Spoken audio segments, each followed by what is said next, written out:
Hello, friends. This is Dr. Sandeep Dhingra, and you're watching Chill Pill Dilemma. I've compiled some information on child soldiers. Let's see if you like it. We tend to imagine childhood as a protected space, one that reflects the dependence, vulnerability, naivety, and innocence of a child. However, the idea of a soldier forces us to reimagine the child in a radically opposing manner, as self-reliant, resilient, aggressive and violent. How can an innocent, vulnerable and dependent being be, at the same time, violent, aggressive and resilient? The recruitment and use of children in armed conflict is a practice prevalent in all continents.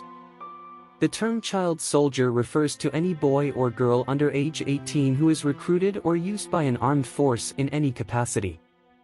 It does not refer only to a child who is taking a direct part in hostilities.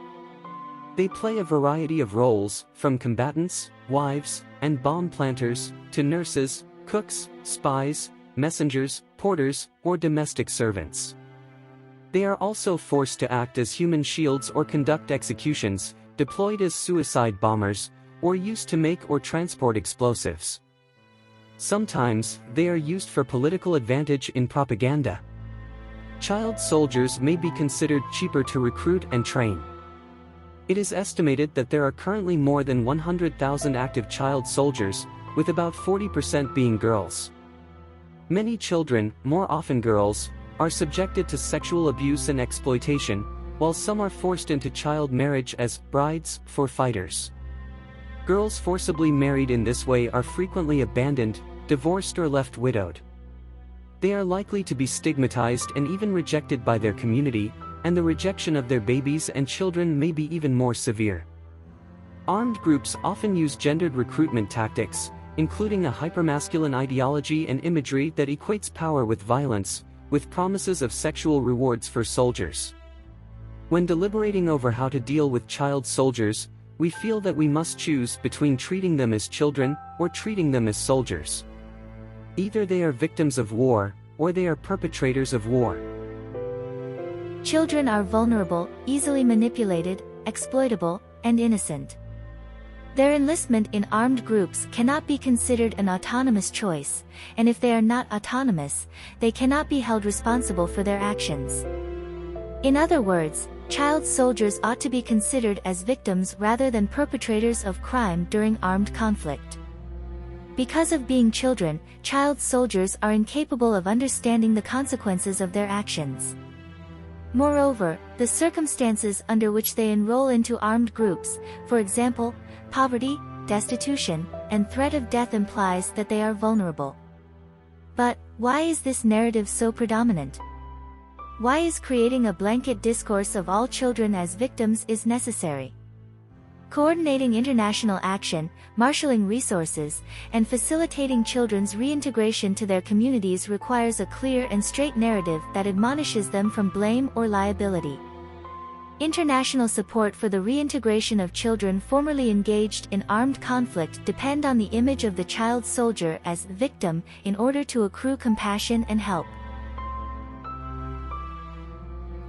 In stark opposition to the victim narrative, it is not surprising to find journalistic accounts and government declarations that stand in radical denial of the claim of child soldiers' victimhood. They are often portrayed criminals. The criminal narrative stems from various sources. First, child soldiers are regularly forced by their superiors to commit acts of atrocity on their local communities in order to prove their allegiance to the group.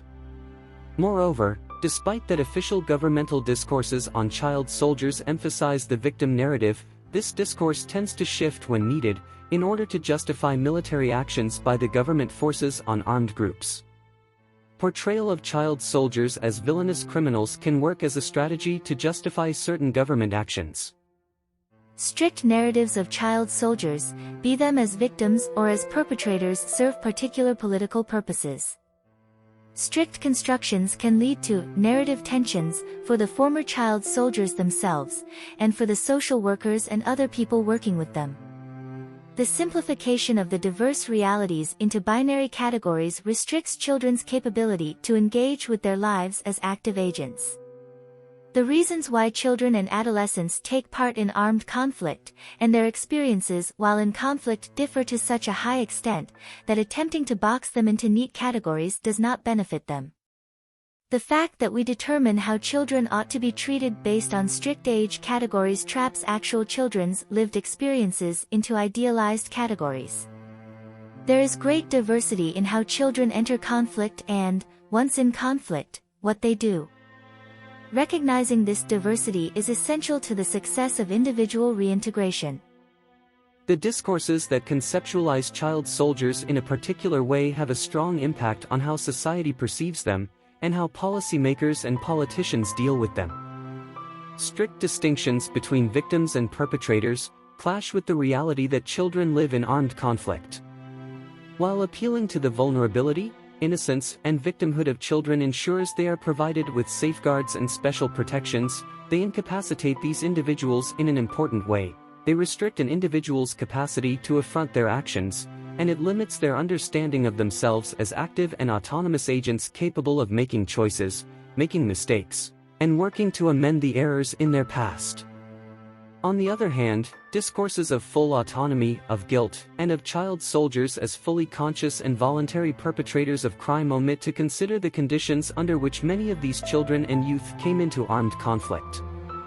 We need to understand how the difficult relationship between autonomy, dependence, victimhood, and criminality evolves in particular scenarios.